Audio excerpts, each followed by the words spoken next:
Hello students, welcome to another video. और इस video में हम डिस्कस करने वाले हैं accounting for non profit organization के बारे में। Accounting for non profit organization के बारे में जानने से पहले हमें यह डिस्कस करना होगा कि नॉन प्रॉफिट ऑर्गेनाइजेशन होती क्या है। नॉन प्रॉफिट ऑर्गेनाइजेशन कुछ ऐसी ऑर्गेनाइजेशन होती हैं जो प्रॉफिट मोटिव के लिए काम नहीं करती है। तो हम थोड़ा डिस्कस करें कि ऐसी कौन सी ऑर्गेनाइजेशन होती हैं जो कि प्रॉफिट मोटिव के लिए काम नहीं करती हैं। अगर कोई नॉन प्रॉफिट ऑर्गेनाइजेशन प्रॉफिट के लिए काम नहीं कर रही है तो किस पर्पस के लिए काम कर रही है, चलिए पहले ये डिस्कस कर लेते हैं। एक non profit organization social welfare के लिए काम कर सकती है, एक non profit organization religious purpose के लिए काम कर सकती है, एक non profit organization educational purpose के लिए काम कर सकती है, एक नॉन प्रॉफिट ऑर्गेनाइजेशन अपने मेंबर्स को फैसिलिटी प्रोवाइड करने के लिए काम कर सकती है। चलिए हम डिस्कस करते हैं कि नॉन प्रॉफिट ऑर्गेनाइजेशंस के कुछ एग्जांपल्स। जैसे हम बात कर रहे हैं सोशल वेलफेयर वाली ऑर्गेनाइजेशंस की, तो सोशल वेलफेयर के लिए काम करने वाली ऑर्गेनाइजेशंस में हम कुछ एग्जांपल्स लेते हैं।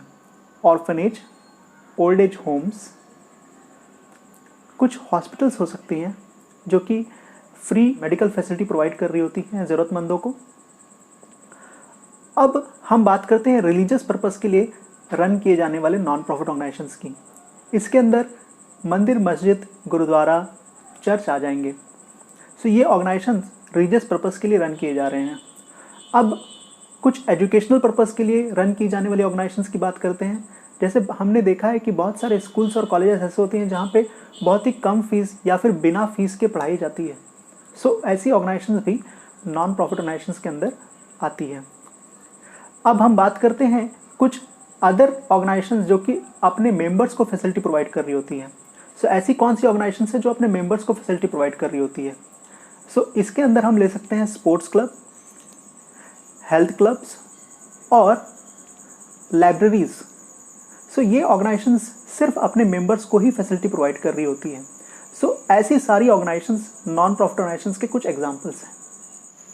अगर इन ऑर्गेनाइजेशंस में कुछ सरप्लस मनी बच जाती है तो ये ऑर्गेनाइजेशंस अपने मेंबर्स में इसे डिस्ट्रीब्यूट नहीं करती है, रैदर इसे ये अपने पर्पस के लिए यूज़ करती है। तो चलिए अब हम देख लेते हैं बुक में क्या डेफिनेशन दिया हुआ है नॉन प्रॉफिट ऑर्गेनाइजेशन का।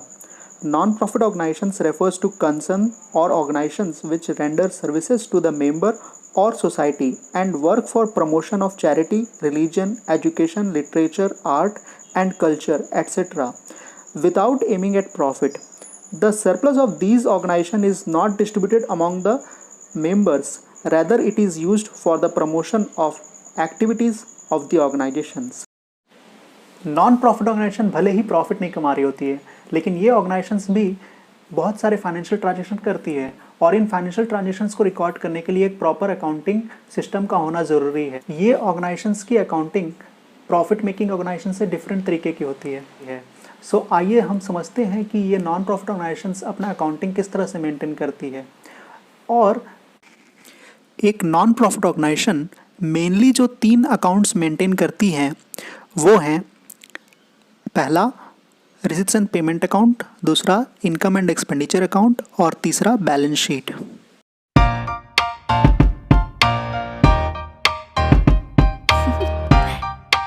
Do you want to know?